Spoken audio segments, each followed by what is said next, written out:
تزکیہ نفس کا ذریعہ یہ قرآن ہے۔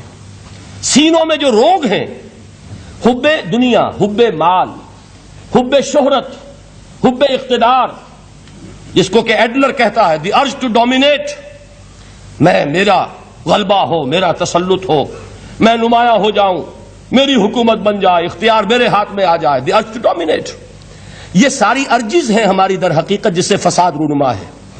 یہ حب مال ہے جس کی وجہ سے ہمارے اندر تنافس ہے۔ الہاکم التکاثر حتی زرتم المقابر، یہ کثرت اور بہتات کی طلب تمہیں غافل کیے رکھتی ہے یہاں تک کہ قبروں تک جا پہنچتے ہو۔ آنکھ انسان کی کھل نہیں پاتی، جس کے پاس 10 نسلوں کے لیے کھانے کو موجود ہے، اس کی بھی ہرس جو ہے اور مزید کا لالچ جو ہے وہ ختم نہیں ہوتا۔ یہ چیزیں ہیں اصل روگ، ان دلوں کے روگوں کا اور سینوں کے اندر کے ان امراض کا علاج قرآن ہے۔ رضی اللہ تعالیٰ عنہ سے بھی ایک حدیث مروی ہے لیکن اس کا متن مجھے یاد نہیں تھا۔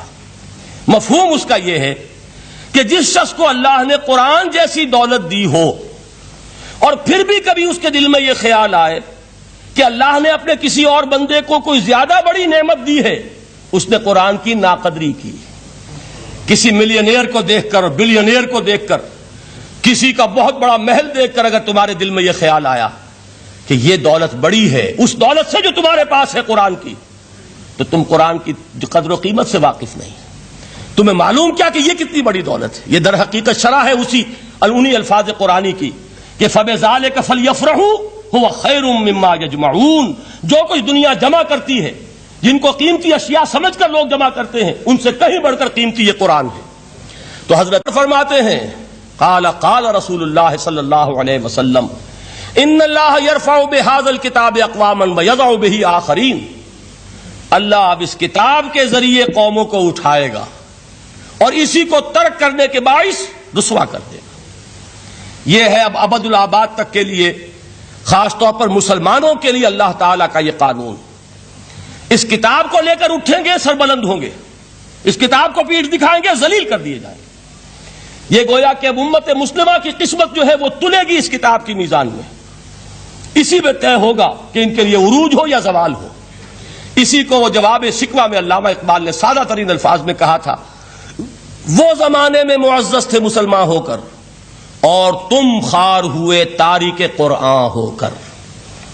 فارسی میں اسی کو مفہوم کو جو ادا کیا ہے جس خوبصورتی سے، اس کا تو جواب نہیں ہے کہ اے مسلمان خار از مہجوری قرآن شدی، تم جو ذلیل و خوار ہو گئے ہو دنیا میں۔ ایک سوال شاعر نے کبھی کیا تھا نا، بڑا پیارا سوال تھا، ہے آج کیوں ذلیل کہ کل تک نہ تھی پسند گستاخی فرشتہ ہماری جناب میں۔ بڑا پیارا سوال ہے، جواب علامہ اقبال دے رہے ہیں، خار از مہجوری قرآن شدی، قرآن سے لا تعلق ہونے کی بنیاد پر تم ذلیل و رسوا ہوئے ہو۔ شکوہ سنجے گردش دوراں شدی، گردش دوراں اور گردش فلک اور فلک ناہنجار اور فلک کج رفتار، اس کو خامخواہ گالیاں دے رہے ہو، اس کا خامخواہ شکوہ کر رہے ہو، شکایت کر رہے ہو، یہ تو اے باد صبائی ہما آوردہ تست، یہ تمہارے اپنے کرتوتوں کی سزا ہے جو تمہیں مل رہی ہے۔ تم نے قرآن کو پیٹھ دکھائی، تم ذلیل و رسوا کر دیے گئے۔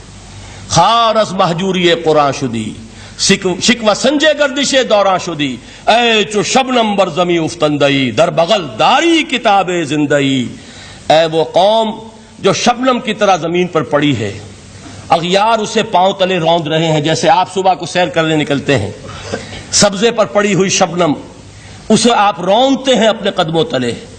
اے امت محمد، آج تو دنیا کی قوموں کے سامنے اسی طرح پابال ہے، سرنگوں ہے، لیکن ہوش میں آ کہ تیری بغل میں وہ کتاب زندہ موجود ہے، وہ کتاب زندہ جس نے کہ دنیا میں یہی جزیرہ نماء عرب، وحشی لوگوں کا مسکن، نہ یہاں علم، نہ یہاں تمدن، نہ یہاں تہذیب، نہ یہاں تنظیم، کوئی ڈسپلن نہیں، کوئی حکومت نہیں، کوئی تہذیب نہیں، کچھ نہیں، تاریکیاں ہی تاریکیاں۔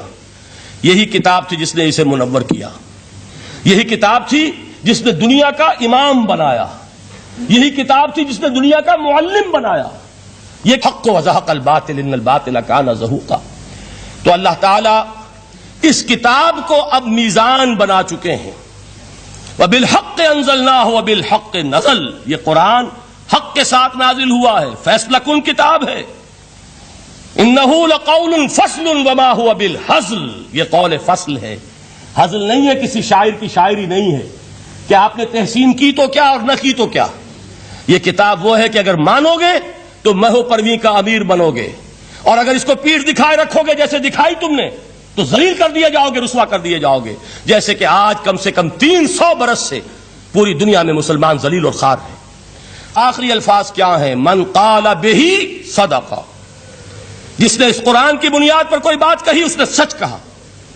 ومن حکم بہ عدل، جس نے اس قرآن کی بنیاد پر کوئی فیصلہ کیا اس نے عدل کیا. ومن عمل بہ اجر، اور جس نے اس پر عمل کیا اس کا اجر محفوظ. اور آخری ٹکڑا ومن دعا الیہ ہدی الی صراط مستقیم، جو اس کی طرف بلائے گا، اس قرآن کی طرف، کسی اور کو ہدایت ہو نہ ہو اس کی ہدایت گارنٹیڈ ہے، ہدی الی صراط مستقیم. یہ ماضی مجہول وہ ہے جو کوئی شے ہو چکی، جو اس قرآن کی طرف لوگوں کو بلائے گا اسے تو ہدایت نصیب ہو گئی صراط مستقیم کی طرف.